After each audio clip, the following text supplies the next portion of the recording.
जरा सोचिए, 1947 में जब भारत आजाद हुआ तो अंग्रेज एक खाली खजाना और करोड़ों उम्मीदें छोड़ गए थे। ऐसे में देश की आर्थिक तकदीर कैसे लिखी गई? आज हम उसी दिलचस्प कहानी, उसी सफर पर चलेंगे जिसने आज के भारत की बुनियाद रखी। तो आज हम क्या क्या देखने वाले हैं। सबसे पहले बात होगी आज़ादी के ठीक बाद की सबसे बड़ी चुनौती की। फिर समझेंगे कि ये जो विकास या डेवलपमेंट शब्द है, इस पर सवाल क्या थे। इसके बाद देखेंगे कि भारत ने अपना रास्ता कैसे चुना, और फिर आएगा पंचवर्षीय योजनाओं का वो मशहूर दौर। और हाँ, आखिर में ये भी देखेंगे कि ये सब कितना सफल हुआ, इसकी आलोचना क्यों हुई, और क्या कोई दूसरा रास्ता भी था। तो चलिए शुरू करते हैं पहले हिस्से से, आजादी की सबसे बड़ी चुनौती। जरा उस वक्त को महसूस करने की कोशिश कीजिए। देश नया नया आजाद हुआ है, लोगों की आंखों में सपने हैं, पर जेब बिल्कुल खाली। यही वो मुश्किल हकीकत थी जिससे हमारे नेताओं को जूझना था।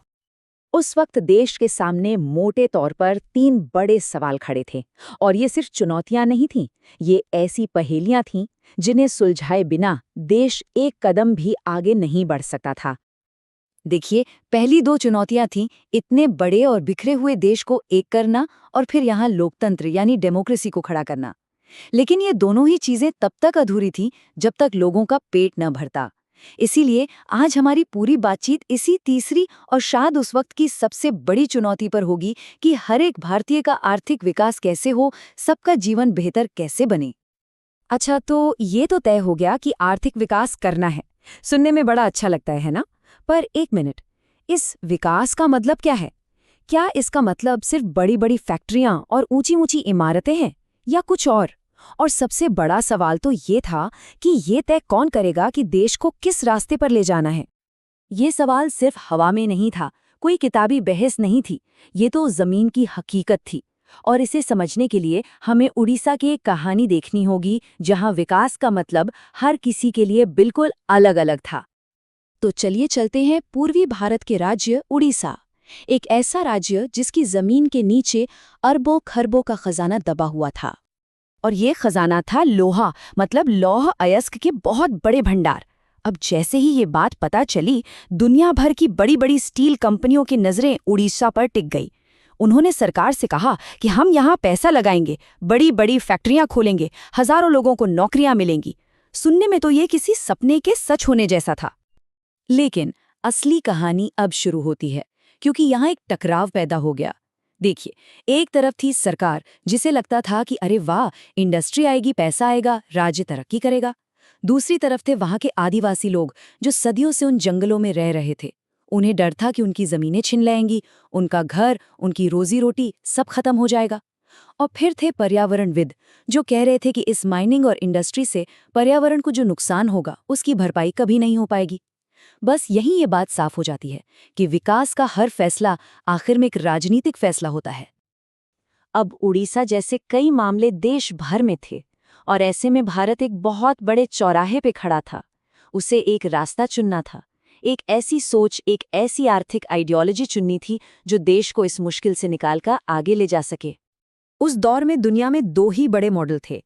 एक तरफ था अमेरिका और पश्चिमी देशों का पूंजीवादी यानी कैपिटलिस्ट मॉडल। इसका सीधा सा फंडा था कि सब कुछ बाजार पर छोड़ दो, प्राइवेट कंपनियों को काम करने दो, सरकार कम से कम दखल दे।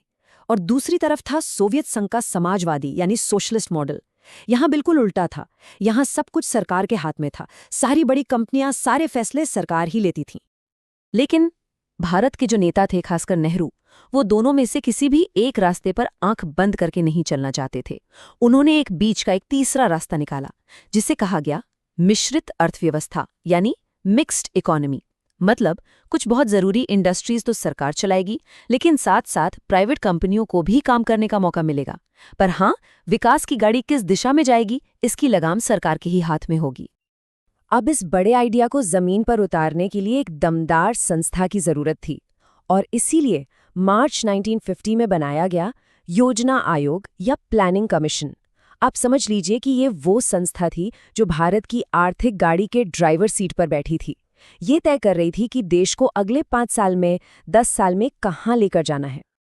और यहाँ एक बड़ी दिलचस्प बात है ये बात सुनकर शायद थोड़ी हैरानी भी हो कि सिर्फ सरकार या नेता ही नहीं, बल्कि उस वक्त के देश के सबसे बड़े बड़े उद्योगपति भी यही चाहते थे कि सरकार प्लानिंग करके देश को आगे बढ़ाए।